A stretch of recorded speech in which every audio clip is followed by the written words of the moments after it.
Hiya, my name's Simon Duffy. I'm very happy to be asked to do this by Clio. I'm in Sheffield. I run a think tank in Sheffield called the Centre for Welfare Reform, which I know sounds really weird because we think of welfare reform as this horrible right-wing idea, which is what it has turned out to be. But I thought I was being clever a few years ago by trying to sneak radical left-wing ideas under a right-wing sounding name. I don't think that really worked, but anyway. So I run this think tank, and I'm also part of UBI Lab Sheffield, which you might have heard of, and we've been working on generating support for basic income in Sheffield, and we're lucky enough to influence John McDonnell's decision to propose that Sheffield be a pilot site for basic income, which is very exciting. Cleo asked me to reflect a bit on some of the work that I've been doing around citizenship and basic income. And I thought I could probably best do that by just saying a little bit about the story I've been on, the journey I've been on. Certainly ever since studying in Edinburgh. I was a student at Edinburgh, did my degree in philosophy and politics, and also did my PhD in philosophy a few years later at Edinburgh. So it's a city I love. I got married there, my son was born there, I lived there for many years, but now I'm back down where I belong in England. For me, intellectually, as an abstract level, the attraction of basic income came out of studying social justice theory. So people like John Rawls, that you might be familiar with, who had kind of elaborate theories which suggested that we should try and do best by the people who are poorest, which makes an awful lot of sense to me. But it seemed to me his particular approach to how we should do that wasn't ideal, and that the idea of actually making sure that the floor for income was as high as it could be was the logical kind of next step for that kind of approach. So at an intellectual level, I like the idea a lot. But then I started working in the real world. I got a job working with people with disabilities, helping people leave institutions. This is in the early 1990s. I'd had to move down to London to get a job. Familiar story, I know. And in the process, what I discovered is a lot of people with disabilities were also struggling with the way that the benefit system was designed. It seemed to, on the one hand, provide some benefits, but on the other hand, make it much harder for people to get a job, keep their home, really live a life of freedom and equality.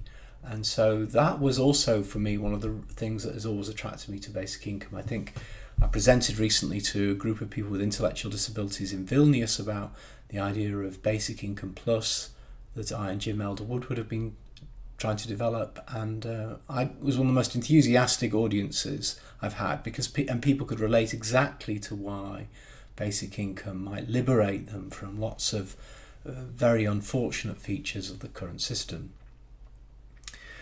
I was also lucky enough to be in the mid-90s a Harkness Fellow, and I went to the USA, and I had the opportunity to study the Holocaust. And again, people don't often know that the Holocaust, as it impacted on Jewish people, on gypsies, on homosexuals, was actually subsequent to the Holocaust for people with disabilities. The first 100,000 people to be killed were people with disabilities, and the gas chambers that were used to kill them were actually packed up and sent into Poland to establish the first death camps, extermination camps. If you really examine what led in the 1920s and 1930s to the fears and the eugenic panic and the kind of things that Hitler was able to feed on, then economic insecurity turns out to be one of the most fundamental reasons that people will do kind of almost anything if led by the nose. And so that gave me a further reason to think that one of the things that we as a society should be trying to do and establish as a kind of baseline for any decent society is make sure that everybody's basic needs are met and that we guarantee that to each other. So again, this is a kind of another intellectual reason for me that has maintained my interest in basic income. The next stage of my life, actually, I was living in Edinburgh, but I was working in Glasgow, which was again a little bit crazy, but just the way that my life worked out at that point. And I'd been given the chance to set up an organisation to help people get out of an institution called Lennox Castle Hospital, which was, I think, at the time the biggest institution. It sat in the hills just north of Glasgow, and it was one of the places that sucked up particularly people with learning disabilities and some other disabilities, to the kind of rather remote part of Scotland, far away from their family, far away from their friends, in this kind of very weird environment. And so for several years I helped people come back and establish themselves and find homes and establish themselves as citizens. And through that process we learned a lot about what that took. So I started to formulate a way of thinking about what we were doing, which became known as the Keys to Citizenship. And there were kind of 7 elements to how we thought about citizenship. And these are kind of interconnected but interdependent but kind of logically distinct elements that construct the way in which people are citizens, in the sense that these are the ways in which people are seen as equals, are seen as worthy of respect. And the first of those keys is to have a life of meaning. You need to be doing something that you value in your own way. Even if it's something that you don't value, you can tell the difference with somebody who's doing something that they value, that has meaning for them, that has purpose for them. Second key to citizenship is freedom. If you have a sense of meaning, then you really need the conditions to enable you to actually follow your aspirations, your dreams, your plans. So freedom is really important. And in fact, freedom is something that we kind of often misconceive. Freedom is fundamentally a social thing. It's something we do together. And for people with intellectual disabilities, therefore, it's very important that people have capacity to listen, to support, and support the voice of people who can often be not heard, not listened to, disrespected in the most fundamental way. The third element for me was money. If you have freedom but you have no money, then you are basically reliant on the kindness of strangers, or the kindness of systems, or the kindness of the family. One of the things that people need in the modern world to exercise their freedom is enough resource to be able to pursue their goals.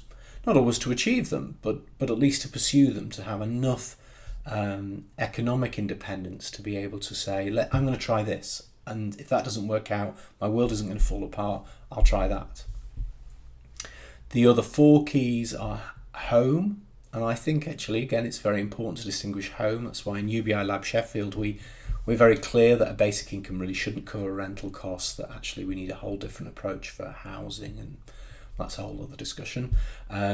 Help, by which we mean that it's very important that we recognise that everybody needs help, and that we delude ourselves sometimes about our independence. Everybody in the modern world needs help, and needing help is part of citizenship. But also the 6th key, which is living or life, which is really about the different ways we contribute to community. And the 7th key is love, so the relationships we form which keep us strong and sound and really are the heart of well-being in, I think, most people's experience. So this was the model that we developed, and it's taken a life of its own. So it's interesting that a lot of communities and organisations and groups have found that quite a useful framework for thinking about what they're doing. I wrote a book with that title, The Keys to Citizenship, a few years ago, and it was a kind of combination of very practical assistance and help and advice with a kind of philosophical account of what citizenship means. And I think from a basic income point of view, this is one of the things we should focus on. Historically, citizens were often only granted citizenship suffrage, for instance, which is an aspect of citizenship, if they had enough money. So therefore we need to make sure everybody has enough money so that everyone can be democratically involved. And again, it's interesting if you go back to the origins of democracy and the first constitution developed in Athens by Solon. which is really the first democratic constitution that we're aware of. What is often missing in the story of democracy in Athens is that the great innovation that went alongside with kind of suffrage for citizens at the assembly arrangements was the banning of interpersonal debt. It was no longer possible for the rich to put the poor into debt slavery. So that was banned, and Athenian citizens from that point forward, were guaranteed to be at least free enough to exercise their democratic voice without the undue influence and control of the rich. And I mean, that seems incredibly relevant today, doesn't it? Where debt is one of the major things that is used to manipulate people's fear, is one of the things that has driven austerity, is the kind of mortgage debt fear, which has left lots of people anxious to be saved by the government, and has allowed them to then pummel people who are poor, people who have disabilities and other disadvantaged groups. So again, it's very important that we think about the importance of just financial control, security, sufficiency and resource in order to exercise basic citizenship. About 3 years ago, we created a community called Citizen Network. So it's in a very early stage of development now, but we now have, I think, about 14 countries with Citizen Network coordinators taking forward these ideas, and particularly thinking about how we activate citizenship across and through any particular community, and how we start to think about community as valuing diversity. Aristotle said that you can't have a community, you don't get a community out of bringing together lots of people who are the same. You get a community by bringing people together who are different, and those people treating each other as equals.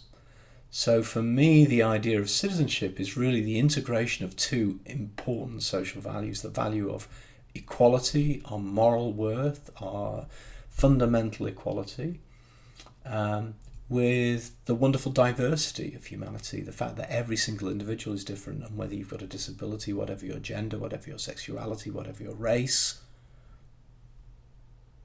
that's not a problem. That's a great thing, that you are different, who wants to unwish who they are, their uniqueness?